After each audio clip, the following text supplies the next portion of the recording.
నమస్తే, నేను మీ తేజ.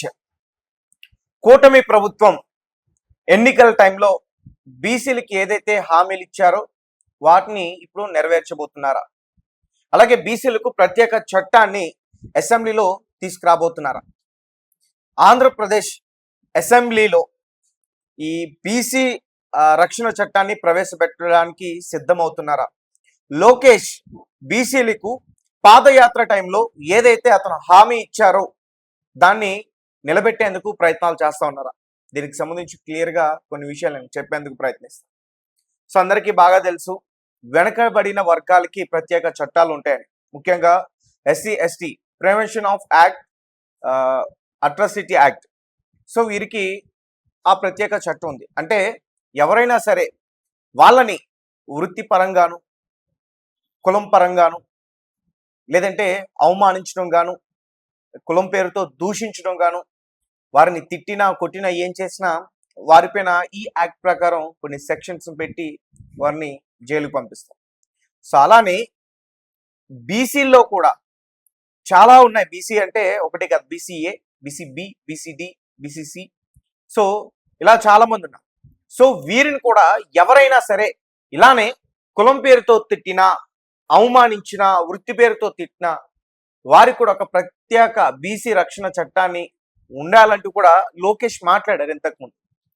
అయితే దాన్ని ఇప్పుడు అసెంబ్లీ ప్రవేశాలలో పెట్టడానికి కూటమి ప్రభుత్వం సిద్ధమవుతుందంటూ కూడా చెప్తున్నారు. అసలు ఆంధ్రప్రదేశ్లో బీసీ కులాలు ఏమున్నాయి, తర్వాత ఏం జరగబోతుంది, ఒకవేళ ఆ రక్షణ చట్టాన్ని తీసుకొస్తే బీసీ రక్షణ చట్టాన్ని ఏం జరగబోతుంది అనే దాని గురించి నేను కొంచెం క్లియర్గా చెప్పేందుకు ప్రయత్నిస్తాను. యాదవ గొల్లలు అంటారు, వారు పశుపోషణ, పాల ఉత్పత్తిని చేస్తారు. తర్వాత గౌడ, శెట్టి బలిజ, తాటి, ఈతకల్లు సేకరణ సంబంధిత వృత్తులు. తర్వాత పద్మశాలి, చేనేత, నేయడం. తర్వాత మున్నూరు కాపు, వ్యవసాయం, సాగు. తర్వాత తూర్పు కాపు, వ్యవసాయం. తర్వాత బెస్త, గంగాపుత్రు అంటే వీళ్ళు చేపల వేటకి వెళ్తూ ఉంటారు, మత్స్యకారులు అంటారు. తర్వాత కుమ్మరి కుండలు, మట్టి వస్తువులు తయారు చేస్తారు. తర్వాత కమ్మరి, ఇనుప పనులు, వ్యవసాయ పనిముట్లు తయారు చేసేవారు. తర్వాత వడ్రంగి, చెక్క పనులు చేసేవారు. తర్వాత రజక, చాకలి, వాళ్ళు బట్టలు ఉతకడం, ఐరన్ చేయడం ఇవన్నీ చేస్తారు. తర్వాత నాయ బ్రాహ్మణి, మంగళి, క్షౌర సేవలు, మనం హెయిర్ కట్ చేపించుకుంటాం, సో వారి దగ్గర. తర్వాత వడ్డెర, రాయి పనులు, తవ్వకాలు, నిర్మాణ సంబంధిత పనులు ఇవన్నీ కూడా చేస్తారు. తర్వాత సాగర అంటే వారు బావులు, నీటి పనులు, నిర్మాణానికి సంబంధించిన ఉప్పు సంబంధిత సాంప్రదాయ వృత్తులు ఇవన్నీ కూడా చేస్తారు. తర్వాత దూదేకల, సో పత్తి శుభ్రపరచడం, పరువులు, దుప్పట్లు తయారు చేయడం ఇటువంటి పనులన్నీ కూడా చేస్తారు. ఇప్పుడు నేను చెప్పినవన్నీ కూడా ఆంధ్రప్రదేశ్లో ఉన్న బీసీ కులాలు. సో వీరికి కొన్ని చట్టాలు ఉన్నాయి. అవి ఏంటంటే రిజర్వేషన్స్ ఉన్నాయి తప్ప ప్రత్యేక రక్షణ చట్టం లేదు. ఆర్టికల్ 15(4) సామాజికంగా, విద్యాపరంగా వెనుకబడిన వర్గాలు అభివృద్ధికి ప్రత్యేక చర్యలు తీసుకునే అవకాశం. ఆర్టికల్ 16(4) ప్రభుత్వ ఉద్యోగాల్లో తగిన ప్రాతినిధ్యం లేని బ్యాక్వర్డ్ క్లాసెస్ కోసం రిజర్వేషన్ కల్పించే అవకాశం. Article 33(8)(b) national commission for backward classes, NCBC అంట, రాజ్యాంగ హోదా ఇచ్చింది. సో ఇవి తప్ప వారికి బీసీ రక్షణ చట్టం అనేది ఇప్పటి వరకు కూడా లేదు.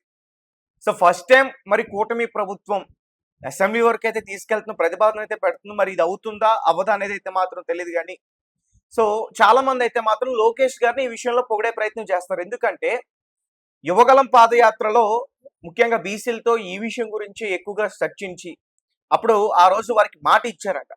సో ఇప్పుడు మాట ఇచ్చిన ప్రకారం దాన్ని ఇప్పుడు అసెంబ్లీలో ప్రవేశపెట్టనున్నారు. ఇంకా క్లియర్గా నేను చెప్పే ప్రయత్నం చేస్తాను. అంటే లోకేష్ గారు ఏం చెప్తున్నారంటే వెనకబడిన వర్గాలు 138 వరకు కూడా ఉన్నాయి.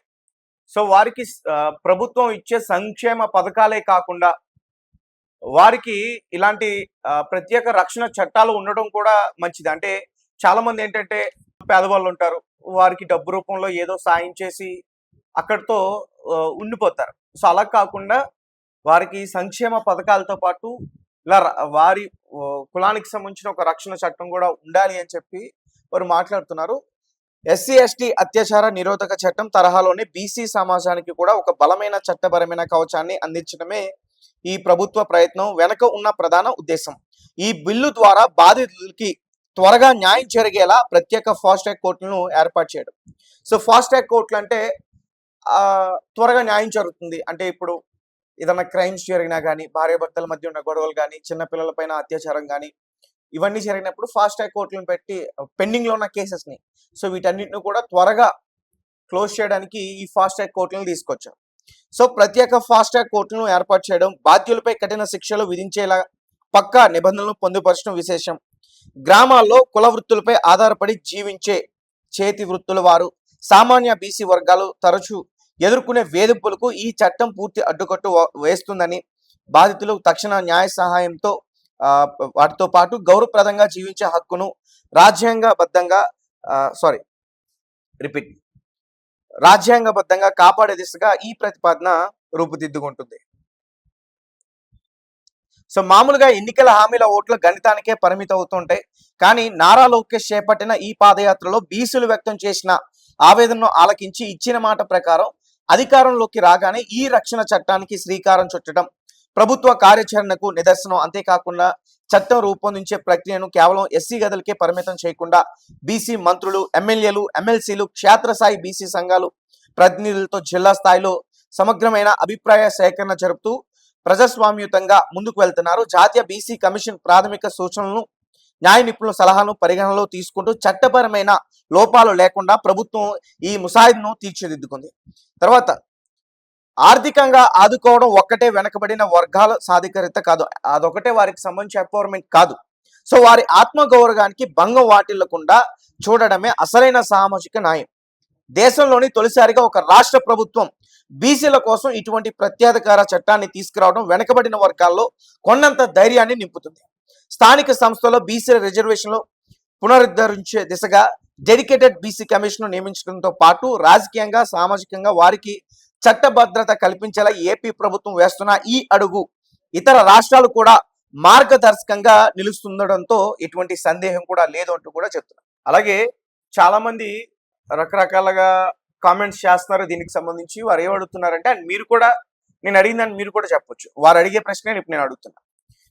రైట్, బీసీ వాళ్ళకి ఒక ప్రత్యేక చట్టాన్ని, ఒక రక్షణ చట్టాన్ని తీసుకొస్తున్నారు. ఓకే, ఆల్రెడీ ఎస్సీ ఎస్టీ వారికి అట్రాసిటీ అని వారికి ఒక చట్టం అయితే ఉంది. ఒకవేళ బీసీకి ఎస్సీకి గొడవే, బీసీ వారు వాళ్ళని దూషించినా లేదంటే ఎస్సీ వారు వాళ్ళని దూషించినా అప్పుడు ఏం చేస్తారు, అప్పుడు ఎలా ఈ చట్టాలు ఎలా పనిచేస్తాయి అనేది చాలా మంది అడుగుతున్న ప్రశ్న. అండ్ మీకు తెలిస్తే ఖచ్చితంగా కామెంట్ రూపంలో నాకు తెలియపరచండి. Thank you for watching. Thank you so much.